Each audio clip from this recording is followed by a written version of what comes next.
surrounding communities. Wow, like that video is so dramatic. Big deal, man, when they close the park down like that. Not to mention homes floating away down the river. That so is we're not the only see. ones having a lot of rainfall. No, it extends into the northern Rockies. In fact, I'll show you it's still raining and snowing there now, but the Oregon coast is looking great. Wow. This is Astoria. That's a sight for sore eyes. Feels great. Yeah, for sure. Almost a clear blue sky. You see some clouds off on the horizon there. It's 61 degrees out of the beach and a nice gentle breeze out of the west at 12 miles an hour. Gotta love that. And then this. Yes, we had showers this morning, but they have all but diminished and disappeared. When I zoom out, though, here's Montana, here's Yellowstone down here, and they're still getting rain and snow across the northern Rockies. So, yeah, it continues as our wet weather eventually becomes their wet weather. That's been happening time and time again this spring. But in the last 24 hours, really just since midnight, the rain has not been heavy in Oregon. And you go into Washington, not heavy either, unless you're up at Stampede Pass in the Washington Cascades, about a ½ inch falling there. So looking back at our wet spring, we'll go from March 1st through yesterday, because that's, can't really include today yet because it's not over. But through that period, 15.25 inches of rain in Portland, which is a lot. It's the third wettest such period on record. And as interesting as that, at least to me, there's only been 4 years where that period, March 1 through June 13th, has had over 15 inches of rain. That's only happened 4 times.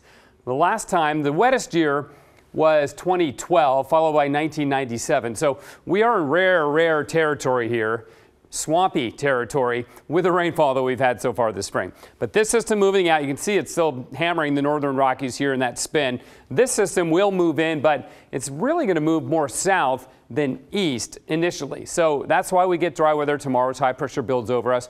And Thursday doesn't look too bad either. But then Friday and Saturday look wet once again. It's not going to be atmospheric river like last Friday, but the showers will definitely be on the increase. Tomorrow, clouds in the morning, a few showers over the coast range, not a big deal. I think Thursday is mainly dry. The clouds break up a bit. Late Thursday, probably a few showers. But it's Friday and Saturday when the rain really starts to hammer in. You can see through Thursday, not much rain at all. And then suddenly, as we go through the weekend, we're upwards of 6 to 8 tenths of an inch. So again, a lot of water headed our way. We're likely going to finish this month, just like we did last month and the month before, with the top 10 wettest month. Remember, April is the wettest ever. June or May was the top 10, I believe, and then this month likely to follow suit.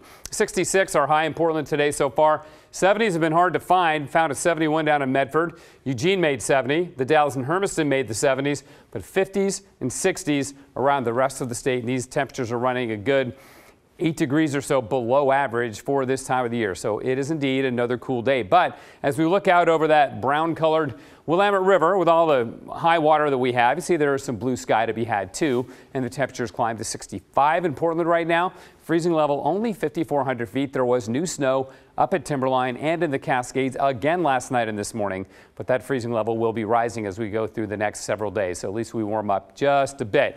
Tonight we'll just go mostly cloudy. There'll be some breaks in the clouds, but it won't be raining. That's the key thing. And the overnight lows will be in the 40s, and then the highs tomorrow back up to where they should be this time of the year, according to the averages, about 72 to 74.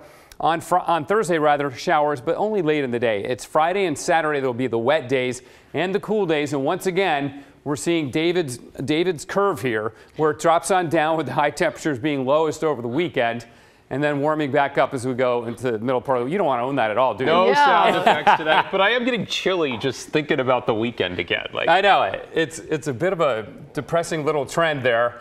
But, when you look at the flooding and the severe weather packages, it could be worse. But we have to work on these weekends. We're doing our best. Thank you, Matt.